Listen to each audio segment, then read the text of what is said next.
इस कार्यक्रम के पुण्यार्चक हैं गुरु भक्त परिवार श्री वीरेंद्र कुमार जैन, पुत्र श्री आनंद कुमार जैन, श्री निर्मल कुमार जैन, पौत्र Vedant Jain, 4/142, Baluganj, Agra, Uttar Pradesh. Firm Vardhaman steel Agra, JVN metals Agra एवं वेदांत फैब्रिकेशन आगरा, धौलपुर। भव्य जीवों, पर्व के शुरुआत में जब AND हुआ था शुरुआत, तब भी उत्तम क्षमा एक दिव्य कलश लिए क्षमा का घट भरा हुआ तट पर खड़ी थी, स्वागत सम्मान करने के लिए उनका, जिनके जीवन से निर्विकार दशा प्रकट हो चुकी है। और आज भी पर्व के अंत में AND में भी क्षमा और END में भी क्षमा ही क्षमा। अंतर आखिर कितना है? शुरुआत के पर्व में जो उत्तम क्षमा का दिन आया था, उस दिन क्रोध का अवसान करने के लिए उद्बोधन दिया गया था कि क्रोध को स्थान ही मत दो, उत्तम बोध, सम्यक बोध, जिससे क्षमा का आविर्भाव हो। किंतु आज के दिन क्रोध का विसर्जन की बात नहीं करेंगे। आज चर्चा चलती है क्षमा वाणी, अर्थात इतना अपना मान घटा दो, इतना अपना पद और कद छोटा करो कि तुम्हें नीचे गिरा हुआ व्यक्ति भी दिखाई दे सके। कामयाबी उसे ही कहते हैं। मात्र आसमान को छू लेना ये कामयाबी नहीं है, बल्कि एक हाथ अगर आसमान को छुए तो उसके पैर धरती पर हो, इसी का नाम है कामयाबी। लघु हो, सहज हो, सरल हो, मान का अवसान हो, बस उसी का नाम है क्षमा वाणी पर्व। वैसे आप लोग क्षमा क्षमा तो करते ही हैं, कार्ड से क्षमा मांगते हैं, और जो हजारों किलोमीटर दूर, जिसको साल भर में कभी मिलना भी नहीं हुआ, ऐसे व्यक्तियों से क्षमा मांगना आप लोग शुरू कर देते हैं, वो भी कार्ड से। एक बटन दबाया, हजारों जगह कार्ड पहुंच जाते हैं, मैसेज पहुंच जाते हैं, और आप लोग समझते हैं मेरी क्षमा वाणी का पर्व हो गया। पर आज मैं आपसे कहना चाहती हूँ कि दर्पण से भी नाजुक जो मन है हमारा, ऐसे दर्पण से भी नाजुक मन के ऊपर जब कठोर वचन का पत्थर चोट करता है, तब हमारा मन टुकड़े टुकड़े हो जाता है, खंड खंड में बिखर करके खंडहर बन जाता है। तब ऐसे बिखरे हुए मन के दर्पण को जोड़ने के लिए कोई वैज्ञानिक के पास में जाओ, वो कभी नहीं बताएगा कि टूटे मन के दर्पण को कैसे जोड़ा जाए, वो नहीं जानता। दुनिया की कोई फैक्ट्री ऐसी नहीं है जो ये बता दे, वो मशीन, वो यंत्र ये बता दे कि टूटे और बिखरे हुए मन को कैसे जोड़ सकते हैं, कोई नहीं जानता। लेकिन इसे जोड़ने का अगर कोई तरीका है तो वो मात्र और मात्र जिन शासन में है, और वह है क्षमा वाणी महापर्व, जो बिखरे और टूटे मन को जोड़ देता है। वर्षों के भव भवांतर के मन के मेल को धो देने वाला धन्य है ऐसा महापर्व, जो भीतर से सफाई करता है, आत्मा को शांति प्रदान करता है। और आज ये बात हमें समझ लेना है कि अगर एक भी उत्तम क्षमाधारी, सच्चे मन से क्षमा वाणी पर्व मनाने वाला एक व्यक्ति भी है, तो वह एक व्यक्ति लाखों के ऊपर भी भारी पड़ता है। उसमें इतनी शक्ति होती है, क्षमा की शक्ति। मुझे वो घटना याद आती है जब दो मित्रों में बहुत प्रेम था, राम और श्याम, काफी प्रेम, कभी न टूटे ऐसा प्रेम। लोग उनके प्रेम की दुआई दिया करते थे। वास्तव में क्या प्रेम है? प्रेम हो तो राम श्याम जैसा हो, मित्रता हो तो ऐसी हो। लेकिन आपको मालूम है कि बड़ी से बड़ी मित्रता भी जरा जरा सी बातों में जब मन में विकार होता है तो टूट जाती है। छोटी छोटी सी बातों में मित्रताएं टूट जाती, गलत फहमियों से टूट जाती है। और ऐसा होता है कई बार, किसी ने कुछ कहा, समझ नहीं पाए, गलत फहमी आई और मित्रता टूट जाती है। किसी ने लिखा है, गलत फहमियों के सिलसिले इतने दिलचस्प हैं, गलत फहमियों के सिलसिले इतने दिलचस्प हैं कि हर ईंट सोचती है कि दीवार बस मुझ पे खड़ी है, हर ईंट सोचती है कि दीवार बस मुझ पे खड़ी है। ये भीतर में गलत फहमी है कि मेरे माध्यम से, मेरे कारण से सब कुछ हो रहा है, मैं ही तो करता धरता हूँ। अगर मैं नहीं करूँगा तो समाज सारी ढह जाएगी, कुछ नहीं होने वाला। मैं ही सब कुछ करने वाला, दान देने वाला, पुण्य करने वाला, समाज को दिशा निर्देशन देने वाला, ये विचार करता है। और ऐसे विचार पर ही वो व्यक्ति दुर्गुणी हो जाता है। जो अपने आप को करता धरता मानता है वो दुर्गुणी हो जाता है, दुर्जन कहलाता है। और आज हमारे समाज की बुनियाद इसलिए कमज़ोर होती जा रही है कि यहाँ पर गुण के आधार पर ट्रस्टी बनाए नहीं जाते, गुण के आधार पर ट्रस्टी निर्धारित नहीं किए जाते, बल्कि धन के ऊपर ट्रस्टी, धन के आधार पर ट्रस्टी बनाए जाते हैं। इसलिए हमारे समाज की, हमारे धर्म की बुनियाद और नींव कमज़ोर होती जा रही है, खोखली होती जा रही है। क्योंकि धन एक सीमा तक ही काम देता है, लेकिन गुण हमेशा काम देते हैं, हमेशा काम में आते हैं। और सदियां सदियां भी बीत जाए, मर के भी गुणवान अमर हो जाता है, लेकिन धनवान को कोई अमर नहीं कहता। मरने के बाद में कोई पूछता नहीं, कोई याद भी नहीं करता है। तो आज स्थिति ये है कि धन के आधार पर हमने लोगों को आगे कर दिया है। अब उसके पास में सामर्थ्य है नहीं, उसके पास में योग्यता है नहीं, चारित्र है नहीं, व्यसनों में लिप्त है, भाषा पर कंट्रोल नहीं है, प्रेम भाव नहीं है, साधर्म के प्रति वात्सल्य नहीं है, और उसको आगे झंडा पकड़ा करके कर दिया है। अब क्या करिएगा? वो खुद चलना नहीं जानता, औरों को क्या दिशा बोध देगा, क्या निर्देशन देगा? स्थिति ये आ गई है। इसीलिए हमारे आज समाज की और धर्म की, धर्म और समाज ये दोनों एक दूसरे के पूरक है। ऐसा मत समझना कि समाज में कुछ भी होता रहे और धर्म चलता रहेगा, बिल्कुल नहीं।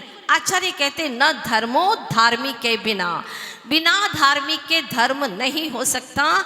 इसीलिए धार्मिक कहाँ पैदा होगा? बिना समाज के धार्मिक पैदा नहीं हो सकता। धार्मिक भी एक सामाजिक प्राणी है, इसीलिए धार्मिक व्यक्ति होंगे तो धर्म आगे बढ़ता चले जाएगा, धर्म रथ आगे बढ़ता चला जाएगा। आज समाज की नींव को सुदृढ़ करना बेहद जरूरी है। समाज विपरीत दिशा में जा रही है, धर्मात्मा खत्म होते जा रहे हैं, धर्म तहस नहस होता चला जा रहा है। ऐसी स्थिति में, ऐसे क्षमावाणी पर्व के दिन सबको मिल बैठ करके सोचना बहुत जरूरी है।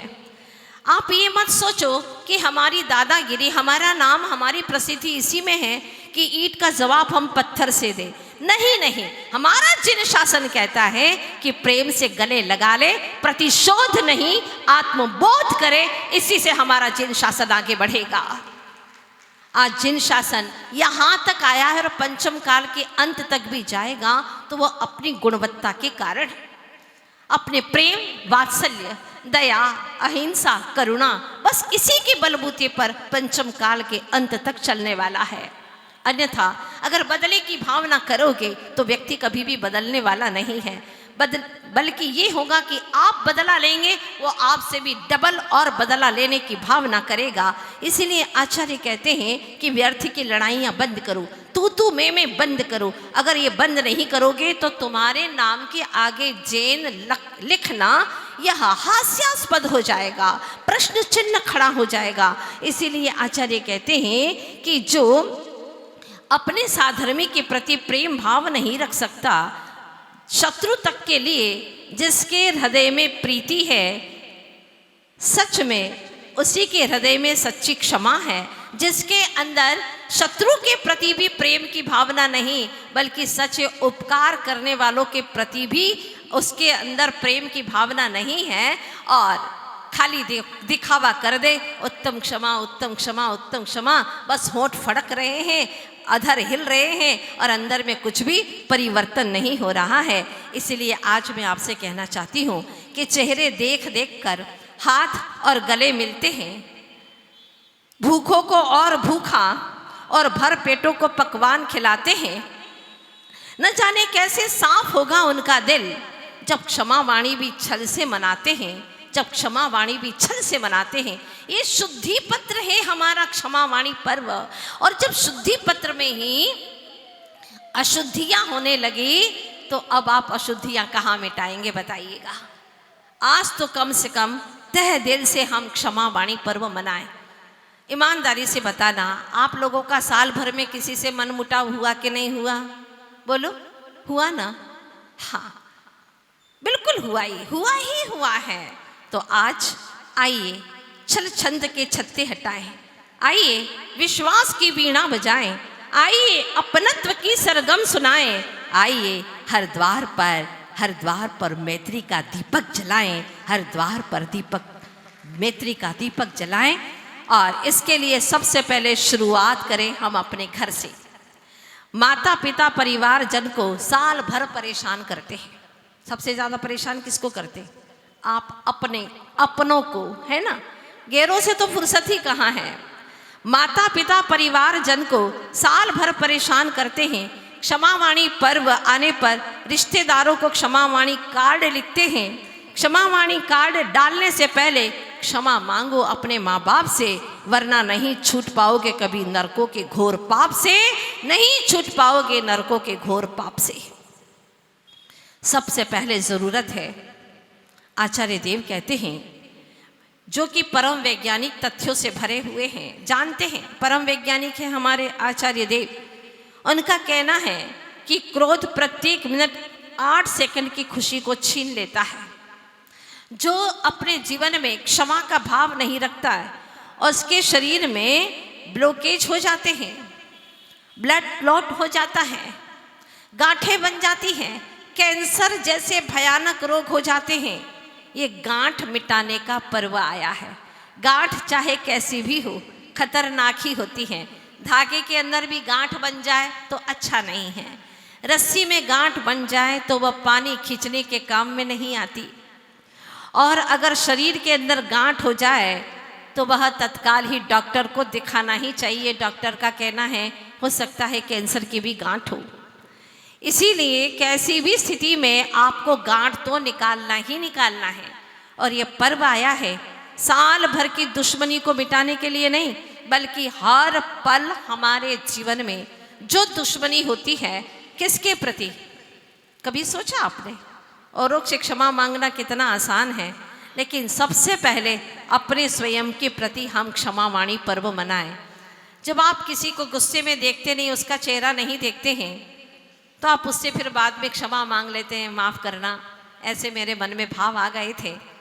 थोड़ी देर के लिए भी अगर आप उसके प्रति नाराज हो जाते हैं तो क्षमा मांगते हैं। स्वयं के प्रति आप अनंत काल से नाराज हैं, क्योंकि स्वयं को आपने अनंत काल से देखा ही नहीं है। आत्मा को देखा, जाना, पहचाना, सुध ली अपनी आत्मा की? नहीं ना। अनंत काल से जाना ही, पहचाना नहीं, देखा नहीं, अनंत काल बीत गया। उसके लिए आपने कभी क्षमा नहीं मांगी कि हे मेरे प्रिय चेतन, हे मेरे आत्मीय चेतन, मैंने तुम्हें कभी जाना नहीं, देखा नहीं, पहचाना नहीं, अनुभूति नहीं कि मैंने आपकी, विश्वास नहीं किया कि मैं चेतन आत्मा हूँ, मैं ज्ञायक स्वरूपी आत्मा हूँ, मैंने कभी तुम्हारे ऊपर विश्वास नहीं किया, मुझे क्षमा कर देना, क्षमा कर देना। कोई बात नहीं, जीवन की शाम ढलने को है, फिर भी क्षमा मांग लो। कहते हैं ना पुराने लोग कि चावल जब खाते हैं रोटी खाने के बाद में, कब खाते हो चावल बताओ ना आप लोग, बोलो। रोटी खाने के बाद में चावल खाते हैं ना, ताकि वह भारी से भारी भोजन को भी पचा दे, हजम करा दे, इसके लिए चावल खाते हैं, है ना। अंत में चावल खाते हैं। आचार्य कहते हैं कि जैसे भोजन के अंत में चावल खाते हो, चावल कैसे होते हैं? सफेद, श्वेत, धवल।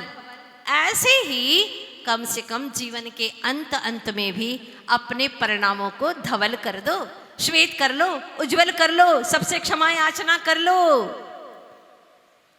और दूसरी बात आचार्य समझाते हैं, प्रकृति भी कहती है तुम्हारे सिर के अंदर जो बाल हैं, कैसे हैं बाल?